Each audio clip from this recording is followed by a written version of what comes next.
Good morning and welcome back to Unraveled Beer Tasting. It is early, so I'm not actually drinking beer this morning, but I had a fantastic beer tasting with one of my buddies yesterday, and so I thought I'd talk a little bit about those beers. So the first beer that we tried was this Aventinus Eisbock, and let's get this in the screen. This is a 12% Eisbock, very dark. I say dark, really brown in color, but kind of a very clear brown that you could see through. Had like no haze in it. I think I probably should have looked this up beforehand, but I believe it's essentially a lager, but an Eisbock. They freeze the beer and then they take off the top when it rises, when the beer kind of gets concentrated, and it makes it stronger. It gets a very clean, crisp taste to a very strong beer, and so it's a really good. I would say it's a really good beer.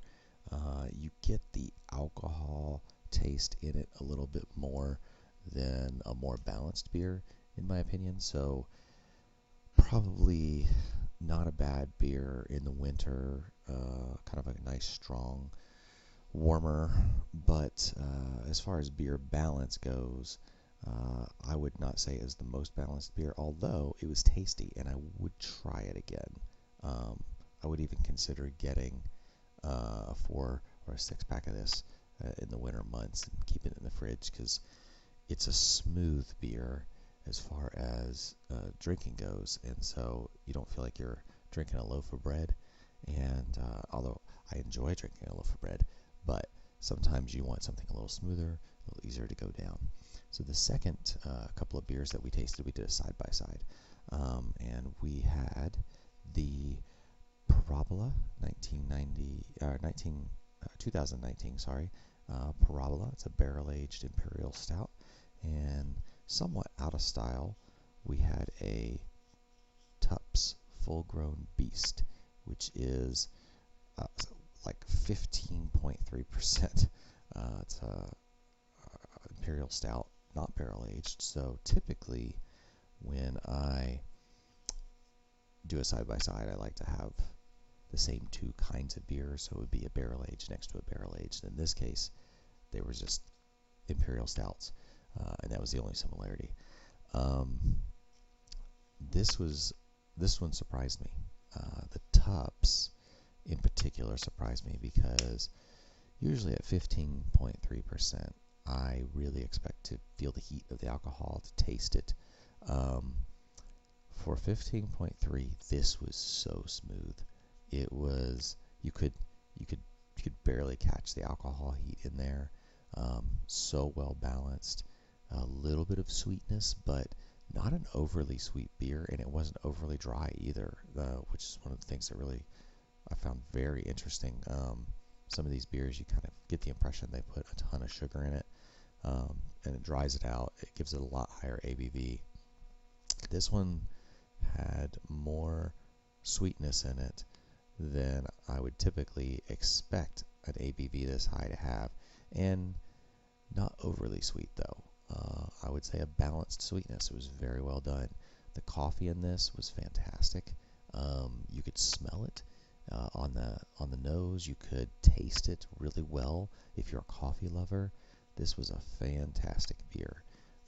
The 2019 Parabola, I really like Firestone Walker. A lot of their beers, especially their specialties, I tend to really try to go after.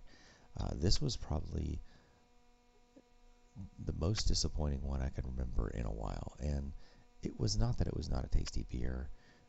It was fairly tasty, but I don't know. I think maybe this year it just ended up not being quite as good. There was a lot more alcohol in it. Possibly there were some extra sugars in the bottle that ended up eating through the yeast and making it far stronger than it would have been if you'd had it in 2019 when it came out.